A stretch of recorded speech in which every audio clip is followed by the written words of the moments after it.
अब हम पढ़ेंगे रचना के आधार पर वाक्यों के कितने प्रकार होते हैं, वाक्यों को कितनी तरह से बांटा जा सकता है।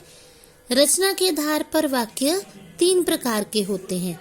रचना होती है यानी वाक्यों का गठन किस प्रकार किया गया, उनकी रचना कैसी है। पहला है सरल वाक्य सिंपल सेंटेंस, दूसरा है संयुक्त वाक्य कंपाउंड सेंटेंस, तीसरा है मिश्रित वाक्य कॉम्प्लेक्स सेंटेंस। अब सरल, संयुक्त और मिश्रित ये 3 प्रकार हैं रचना के आधार पर वाक्यों के। सबसे पहले आता है सरल वाक्य, जिन वाक्यों में एक उद्देश्य और एक विधेय होता है। उद्देश्य और विधेय मैंने आपको समझाया था।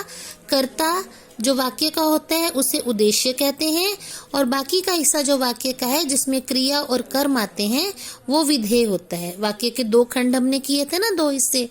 एक कर्ता जो क्रिया करने वाला है जिसकी बात हो रही है वो उद्देश्य और बाकी का वाक्य विधेय, ठीक है ना।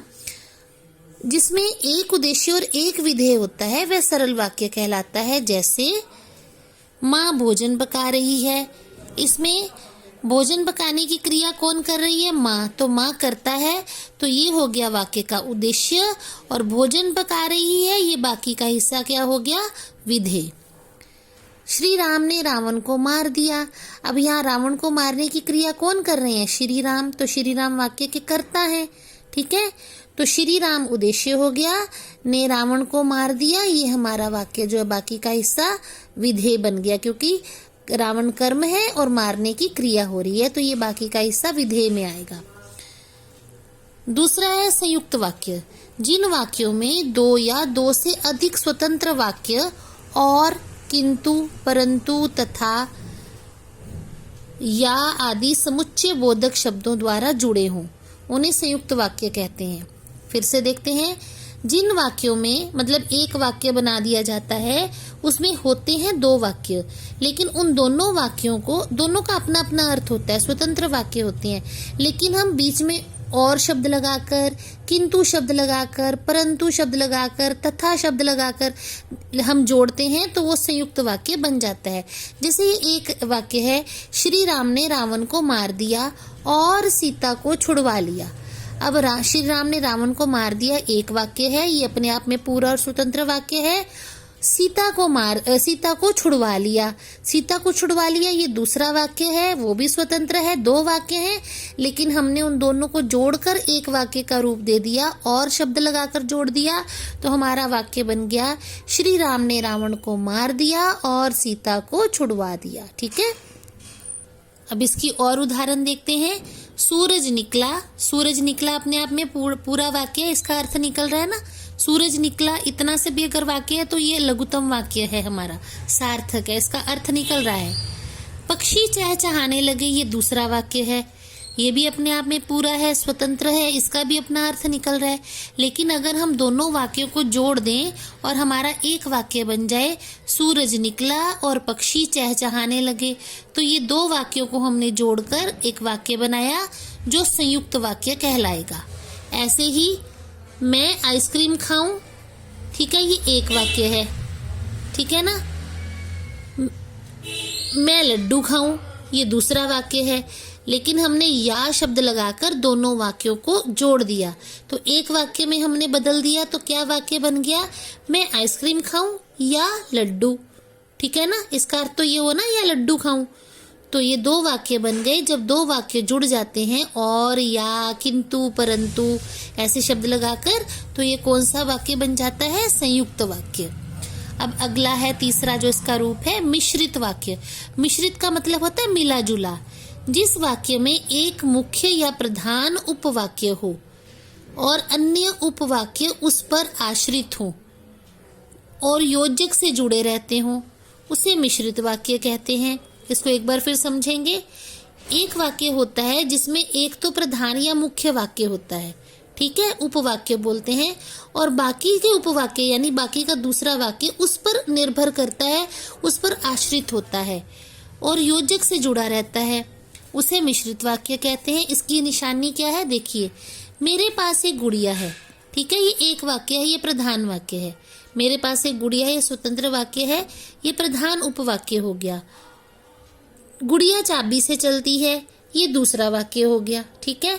लेकिन हमने ये जो शब्द लगाकर इस वाक्य को इस पर आश्रित कर दिया, तो हमारा वाक्य क्या बनेगा? मेरे पास एक गुड़िया है जो चाबी से चलती है। जो यहाँ योजक शब्द है, ये देखिए योजक, और ये आश्रित उपवाक्य। ये वाक्य इस वाक्य पर आधारित है। अगर हम खाली बोल लें जो चाबी से चलती है तो वाक्य अधूरा है, क्योंकि हमें पता ही नहीं किसकी बात चल रही है। कार चाबी से चलती है ना, तो हमें तो पता नहीं कि गुड़िया की बात हो रही है या कार की। पहला वाक्य होगा तो ही दूसरे वाक्य का अर्थ निकलेगा। तो ये जो है इन दोनों शब्दों को, इन दोनों वाक्यों को जोड़ रहा है, ये योजक शब्द है, ठीक है ना। और ये दूसरा वाक्य पहले वाक्य पर आधारित है। तो यहाँ पे ये योजक शब्द लगाकर वाक्य बना है, तो मिश्रित वाक्य हो गया। अब आगे देखिए, मुझे पता था कि तुम गिलास गिरा दोगे। अब देखिए, मुझे पता था, ये एक पूरा वाक्य है, मुझे पता था। अब के जो है योजक शब्द है। अब तुम गिलास गिरा दोगे, ये आश्रित वाक्य है। यानी इस वाक्य का अर्थ अपने आप में पूरा तभी होगा जब हम पहला वाक्य लिखेंगे। इन दोनों वाक्यों को के योजक शब्द से जोड़ा गया है, तो हमारा वाक्य बना मुझे पता था कि तुम गिलास गिरा दोगे। तो इस तरह के जो ये योजक शब्द जो होते हैं, ये हमारे जो है इन वाक्यों में प्रयोग किए जाते हैं। कौन सा वाक्य बनाते हैं फिर? वो मिश्रित वाक्य, ठीक है ना। रचना की दृष्टि से वाक्य रूपांतरण। सरल वाक्य, शाम होते ही वह चला गया, ठीक है। अब संयुक्त वाक्य, इसको हमने बदल दिया संयुक्त वाक्य में, शाम हुई और वह चला गया। हमने ये और शब्द इस्तेमाल कर लिया। तो और शब्द किंतु, परंतु, या, ये कौन से वाक्य में आते हैं? संयुक्त वाक्य में, ठीक है। तो इस तरह हम सरल वाक्य को संयुक्त वाक्य में बदल भी सकते हैं। मेरे पास चाबी से चलने वाली एक गुड़िया है, ये सीधी बात है। मेरे पास चाबी से चलने वाली गुड़िया है, एक स्टेटमेंट है, पूरा वाक्य है। तो ये हो गया सरल वाक्य। हम इसको अगर ऐसे लिखें, मेरे पास एक गुड़िया है और वह चाबी से चलती है, अगर और शब्द हो गया तो वो बन गया संयुक्त वाक्य। लेकिन अगर हम जो लगा देते हैं, मेरे पास एक गुड़िया है जो चाबी से चलती है, अगर जो शब्द लगाएंगे फिर वो संयुक्त वाक्य नहीं आएगा, फिर वो कौन सा आ जाएगा? मिश्रित वाक्य, क्योंकि हमने योजक शब्द लगाया, ठीक है ना। अब ध्यान रखें शब्दों का भी, अगर और, किंतु, परंतु, या, तथा ऐसे शब्द लगाएंगे वो संयुक्त वाक्य में प्रयोग होते हैं। लेकिन अगर हम जो योजक शब्द लगाएंगे, जैसे जो और की जैसे, तब वो मिश्रित वाक्य बन जाएंगे। गिलास नीचे गिरकर चूर चूर हो गया, ये है सरल वाक्य।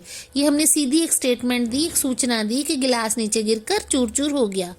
अब हम इसको संयुक्त वाक्य में कैसे बदलेंगे? गिलास नीचे गिरा और चूर चूर हो गया।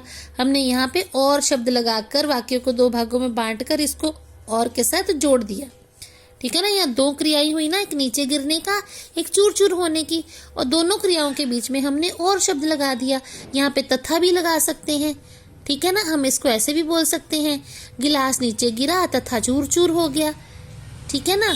तो जब हमने और या तथा शब्दों से जोड़ा हमने वाक्य को, उसमें ये शब्द ऐड ऑन कर दिए, तब ये हमारा संयुक्त वाक्य बन गया। अब अर्थ की दृष्टि से वाक्य कैसे प्रयोग होते हैं वो भी देख लेते हैं। विधानवाचक, पॉजिटिव जो वाक्य होते हैं, सीधी स्टेटमेंट होती है, मालती खाना खाती है। अब निषेधावाचक में हमने नहीं, मत, ना शब्द प्रयोग करना है, तो वो करेंगे, इसको बनाएंगे, निषेधवाचक बनाएंगे, मालती खाना नहीं खाती। प्रश्नवाचक, अब इस वाक्य को हमने प्रश्न चिन्ह में लगा के बनाना है, क्या मालती खाना खाती है, ये प्रश्न हो गया। इच्छावाचक, मालती खाना खाए, ये मेरी इच्छा है कि मालती खाना खाए। अब इसी वाक्य को संदेहवाचक में कैसे बदलेंगे? शायद मालती खाना खाती है, पता नहीं खाती है कि नहीं खाती, हो सकता है नहीं भी खाती हो, तो इसी वाक्य को हमने संदेहवाचक में बदल दिया। अब इसी वाक्य को हमने संकेतवाचक में बदलना है। मालती खाना खाती तो उसकी भूख मिट जाती, आगे हम वाक्य लगा सकते हैं, है ना, तो शब्द लगा के, क्योंकि हमने शर्त रख दी। अब इसी वाक्य को हम आज्ञावाचक में बदलते हैं। अनुमति लेने वाले, मालती, या आदेश देने के लिए, मालती खाना खाओ, हमने आदेश दे दिया, तो ये हमारा बन गया आज्ञावाचक। विस्मयवाचक, अरे मालती खाना खाती है ना, अरे मालती खाना खाती है, तो ये अरे शब्द लगा दिया तो विस्मयादिक बोधक बन गया। इस तरह हमने देखा कि एक वाक्य को हम कितनी तरह में बदल सकते हैं। यहाँ हमने अर्थ के आधार पर वाक्यों को बदल के बताया कि एक वाक्य को हम अलग अलग तरीके से कैसे प्रयोग कर सकते हैं, और इसमें हमने रचना की दृष्टि से वाक्यों का रूपांतरण करके यानी उसमें परिवर्तन करके उसको बदल के बताया। जैसे हम सरल वाक्य को संयुक्त वाक्य में कैसे बदल सकते हैं, ठीक है ना। ऐसे ही अगर मैंने एग्जाम्पल बताई थी, अगर हम या लगा देते तो ये हमारा क्या बन जाता, या कह रही हूँ जो लगा देते, मेरे पास एक गुड़िया है जो चाबी से चलती है, तो ये मिश्रित वाक्य बन जाता क्योंकि उसमें योजक शब्द का प्रयोग हो गया। तो इस तरह हम वाक्यों की रचना करते हैं। उम्मीद है आपको समझ में आ गया होगा। फिर भी अगर अच्छे से समझ में नहीं आता तो इस वीडियो को आप 1-2 बार और सुन लीजिए, ध्यान से देख लीजिए, तो आपको आसानी से समझ में आ जाएंगी। और कोई प्रश्न पूछना हो तो आप पूछ सकते हैं। धन्यवाद।